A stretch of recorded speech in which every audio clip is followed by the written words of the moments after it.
A.D. Sertillanges was 57 years old when he published the only book ever written that tells you, in plain language, exactly how to begin a serious intellectual life. And he wrote it not for scholars, but for people exactly like you. That detail matters. We'll come back to it. But first, there's something you need to hear said plainly, because most content in this space won't say it. You have been meaning to begin for years. Not idly, genuinely. There's been a pull in you towards something more serious. A book you kept meaning to read all the way through. A subject you circled without entering. A question you couldn't quite shake. And yet here you are. Not because you're lazy, not because you don't care, but because no one ever handed you a prescription you actually trusted. That's the real problem. Not a lack of desire, a lack of method, and more precisely, a lack of permission to believe that the method could be yours. This video is about what Sertillanges actually prescribed, the concrete steps, the threshold of time required, the order of operations, and by the end, you'll know what you can do this week. Not someday, not when things settle down. This week, there's a particular species of paralysis that looks like patience but isn't. You know the feeling. You tell yourself you'll begin when the grandchildren are a little older, when work quiets, when the summer opens up, when you've read a few more things to get your bearings. And those conditions come and go, and the beginning keeps receding, not because you're undisciplined. You've been disciplined about plenty, but because the beginning you're waiting for is attached to a vision of yourself you haven't quite believed into yet. A scholar, a serious thinker, someone who has earned the right to sit down with the great books and actually have something to say. And underneath that vision, 3 specific objections that never fully go away. The first, I'm not smart enough. I never went to seminary. I don't know Latin. I didn't study philosophy. The people who write these books had training I don't have. The second, it's too late. What am I going to build at this point? A serious intellectual life takes decades. I'm in the second half. What's the point of beginning now? The third, and the one that's hardest to admit, isn't this pride? Shouldn't I be focusing on service, on prayer, on my family, not on books and ideas? There's something self-indulgent about wanting this. These aren't irrational objections. They're the kind of thing a serious person thinks when they take their faith in their limits honestly. And Sertillanges answers all 3 of them. Not around them, through them, directly, with an argument that holds. Here is what he actually wrote, and notice how he opens the book. The very first question in the intellectual life is this: have you 2 hours a day? Not, do you have a graduate degree? Not, are you naturally gifted?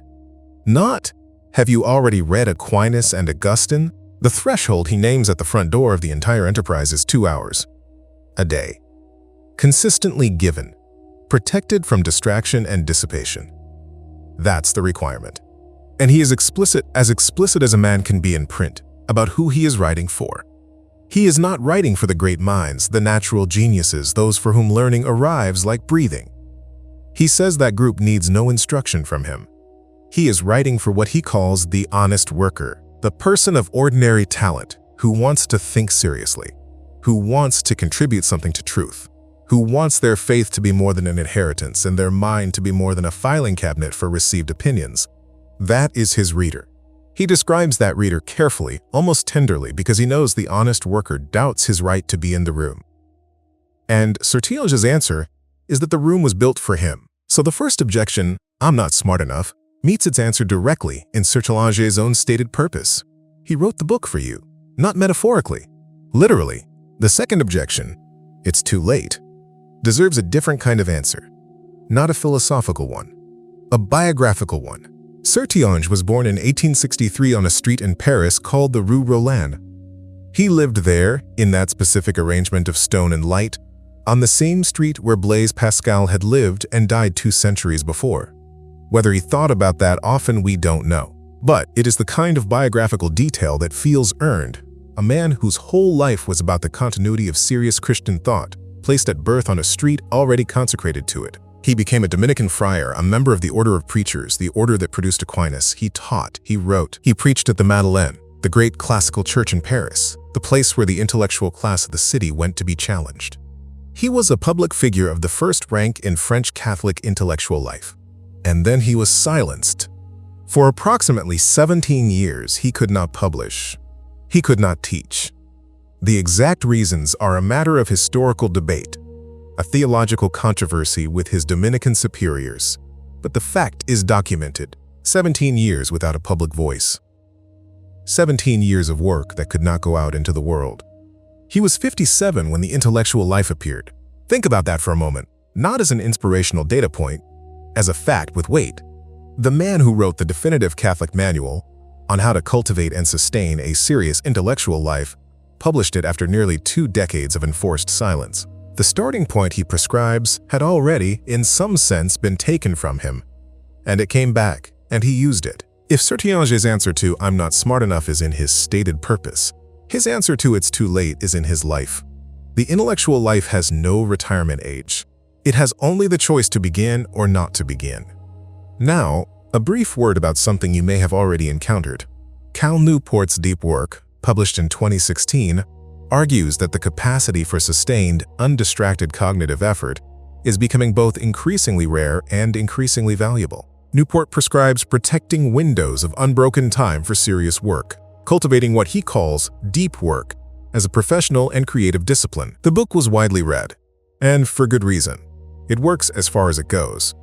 What Newport gives you is the silence, the structure, the protected hours. What he doesn't give you, because it wasn't his project, is the reason the silence matters beyond productivity.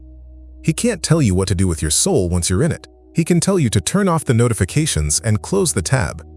He cannot tell you why the intellect ordered toward truth is a sacred responsibility and not merely a competitive advantage. Sertillanges can. That's the difference. And it's not a small one. Not for you. Which brings us to the third objection, the hardest one. Isn't this pride?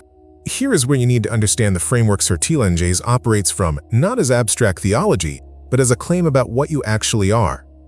Aquinas held, and Sertillanges as a Dominican Thomist held with him, that the intellect is the highest faculty of the human person.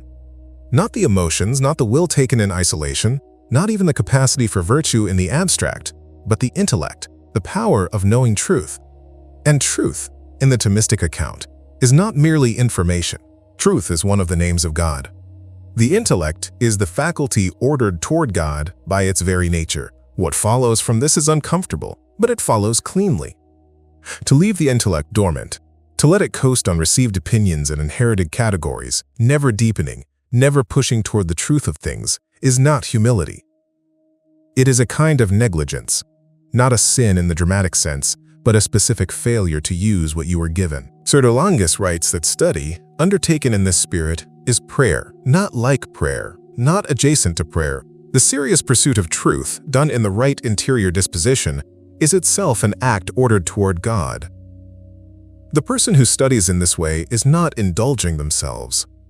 They are answering a call. This reframe does not resolve the question. It sharpens it.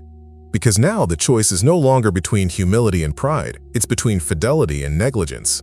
And that is a harder choice, not an easier one. If this is landing for you, if you want Sertillanges' own language in your hands, not just described to you, I put together something called the Sertillanges Vault.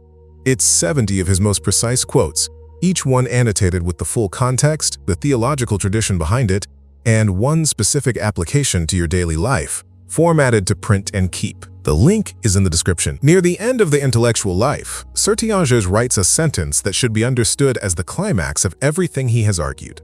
He writes, and this is the text, not a paraphrase, "Do not prove faithless to God." The sentence is addressed to the intellectual worker who already knows the call is real and has not yet answered it. And it is important to understand who that person is in Sertillanges' account. He is not a lapsed scholar. He is not someone who abandoned a dissertation.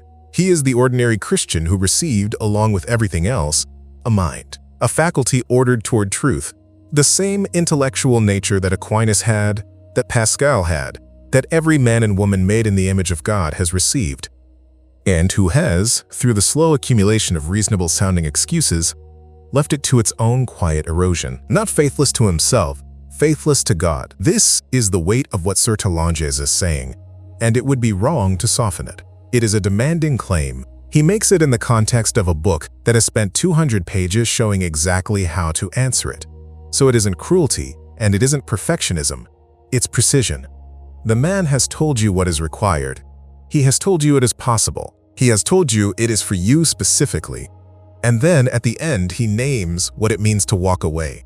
And here is the inversion that the entire video has been building toward. You arrived, perhaps believing that the intellectual life was a book for people who already have one, for the trained and the gifted, and the ones who got an early start. The discovery is that Sertillanges explicitly refused that audience. He rejected it on the first page. He built the book for the person who has not yet begun, who doubts their right to begin, who suspects the window has closed. He built it, in other words, for you at this exact age and in this exact condition. The person who has lived faithfully and acted responsibly and now, somewhere in the second half, feels the pull of something unfinished in the interior life. And the man who wrote it was 57. After 17 years of silence. On a street where Pascal had died, the too late you've been carrying, Sertillanges did not exempt himself from it.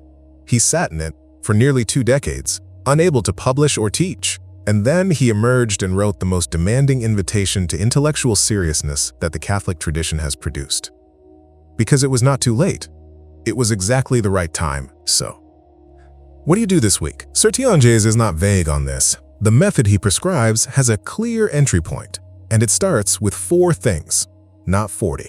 4. First, choose a subject, not a genre, not I want to read more.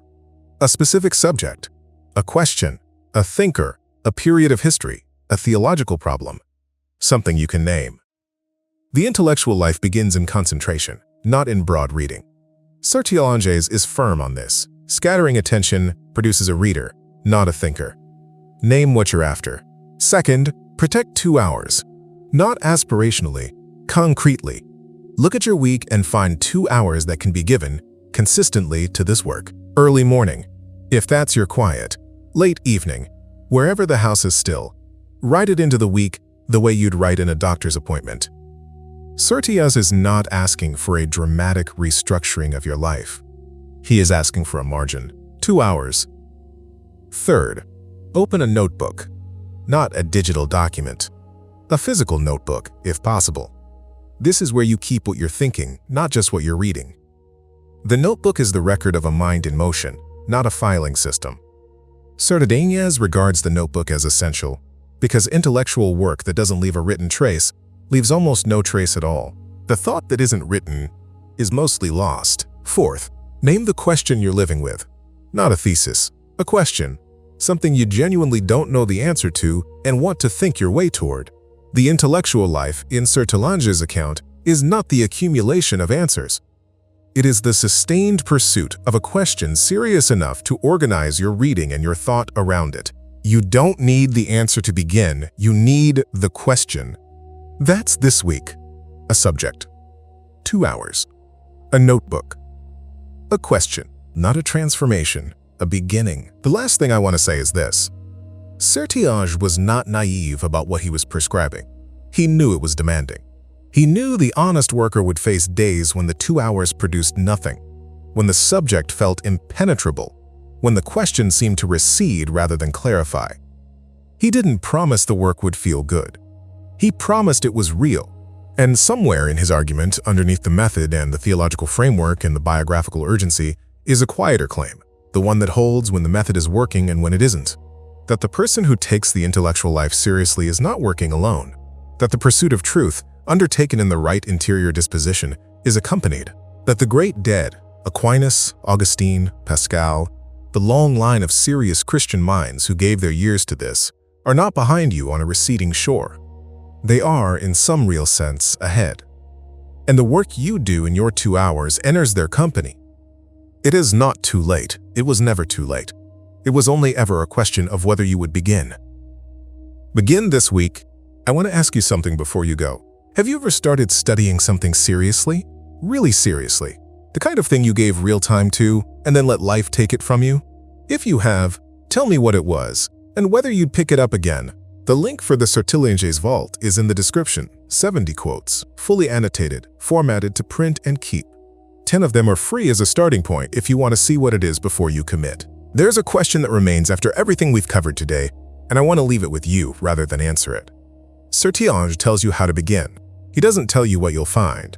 That part, what truth opens up when you give it sustained, faithful attention across the years that remain? That's the part you have to discover yourself. He wouldn't have it any other way.